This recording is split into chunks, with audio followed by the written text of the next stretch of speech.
Hi friends, atomic of A fall ಇದು 2023 ಇಂದ America ಕಡೆಯಿಂದ ಬಂದಿರೋ ಮೂವಿ. ಸೊ ಇದು ಪ್ರೈಮಲ್ ಅವೈಲೇಬಲ್ ಇದೆ. 2 hours 31 minutes ಇದೆ. ಫ್ಯಾಮಿಲಿ ಜೊತೆ ನೀವು ಆರಾಮಾಗಿ ನೋಡ್ಬೋದು. ಇದೊಂದು ಥ್ರಿಲ್ಲರ್ ಮತ್ತೆ ಕ್ರಿಮಿನಲ್ ಝೋನ್ಗೆ ಬರುತ್ತೆ. ಸೊ ನೀವು ಕಂಪಲ್ಸರಿ ಒನ್ ಟೈಮ್ ಆದ್ರೂ ಈ ಮೂವಿನ ನೋಡಬೇಕು. ಸೂಪರ್ ಆಗಿದೆ. ನಿಮ್ಗಂತೂ ಇದರಲ್ಲಿ ಒಳ್ಳೆ ಇಂಟ್ರೆಸ್ಟಿಂಗ್ ಸೀನ್ಸ್ ಇರುತ್ತೆ. ಕಂಪಲ್ಸರಿ ರಿಕಮೆಂಡ್ ಮಾಡ್ತೀನಿ. ಒಂದ್ಸರಿ ಪ್ರೈಮಲ್ ಹೋಗ್ಬಿಟ್ಟು ಈ ಮೂವಿನ ನೋಡ್ರಿ, ಆಯ್ತಾ. ಈ ಮೂವಿ ಬೇಸಿಕ್ ಸ್ಟೋರಿ ಲೈನ್ ಏನಂದ್ರೆ, ಟೋಟಲ್ ಮೂವರ್ ಇರ್ತಾರೆ, ಮಗ, ಅಪ್ಪ, ಅಮ್ಮ. ಸೊ ಇದರಲ್ಲಿ ಅಪ್ಪ ಸಡನ್ ಆಗಿ ಒಂದಿನ ಸತ್ತೋಗ್ತಾನೆ. ಮಗನ್ಗೆ ಏನೋ ಕಣ್ ಕಾಣಿಸೋದಿಲ್ಲ. ಮಗನೇ ಅವ್ರ ಅಪ್ಪ ಸತ್ತೋಗಿರೋದನ್ನ ಅವ್ರ ಅಮ್ಮಗೆ ಹೇಳ್ತಾನೆ. ಅವನೇ ಅಕ್ಯೂಸ್ಡ್ ಆಗ್ತಾನೆ. ಅವನಿಗೆ ಕಣ್ ಕಾಣಿಸೋದಿಲ್ಲ.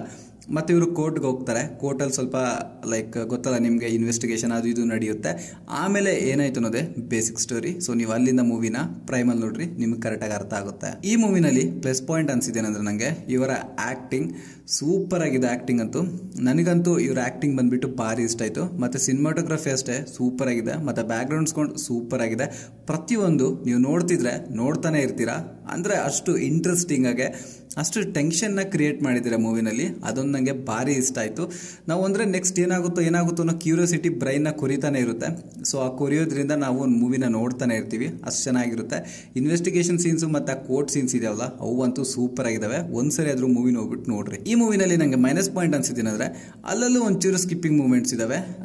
ಅಂದರೆ ಕಂಟಿನ್ಯೂಸ್ ಆಗಿ ನೋಡ್ತಿರ್ತೀವಲ್ಲ ನಾವು, ಅಲ್ಲಲ್ಲೂ ಒಂಚೂರು ಬೋರ್ ಆಗ್ಬೋದು. ಆ ಸ್ಕಿಪ್ಪಿಂಗ್ ಮೂಮೆಂಟ್ಸ್ನ ನೀವು ಸ್ಕಿಪ್ ಮಾಡ್ಕೊಂಡ್ರೆ ಮಾತ್ರ ಸೂಪರ್ ಆಗಿರುತ್ತೆ ಮೂವಿ ಮಾತ್ರ. ನನಗಂತೂ ಕೆಲವು ಜಾಗದಲ್ಲಿ ಸ್ಕಿಪ್ ಮಾಡಿದೆ. ಮೇ ಬಿ ಅದು ನಿಮ್ಮ ಮೇಲೆ ಡಿಪೆಂಡ್ ಆಗಿರುತ್ತೆ. ನಿಮ್ಗೆ ಎಲ್ಲಿ ಬೋರ್ ಅನ್ಸುತ್ತೆ ಅಲ್ಲಿ ಸ್ಕಿಪ್ ಮಾಡ್ಕೊಂಡ್ರೆ ನಿಮಗೆ ಮೂವಿ ಅಂತೂ ಕಂಪಲ್ಸರಿ ಇಷ್ಟ ಆಗುತ್ತೆ.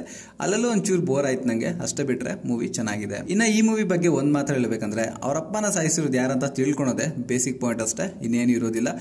ಒಂಥರ ಕ್ರಿಯೇಟಿವಿಟಿ ಆಗಿ ಮಾಡಿದಾರೆ ಅನ್ನಿಸ್ತು ಅಷ್ಟೇ ನನಗೆ. ಅಂಡ್ ಈ ಮೂವಿಗೆ ನನ್ನ ರೇಟಿಂಗ್ ಬಂದ್ಬಿಟ್ಟು 5ಗೆ 3.9 ರೇಟಿಂಗ್ ಕೊಡ್ತೀನಿ. ನೀವೆಷ್ಟು ರೇಟಿಂಗ್ ಕೊಡ್ತೀರಾ ಅಂತ ಕಾಮೆಂಟಲ್ಲಿ ನನಗೆ ತಿಳಿಸಿ.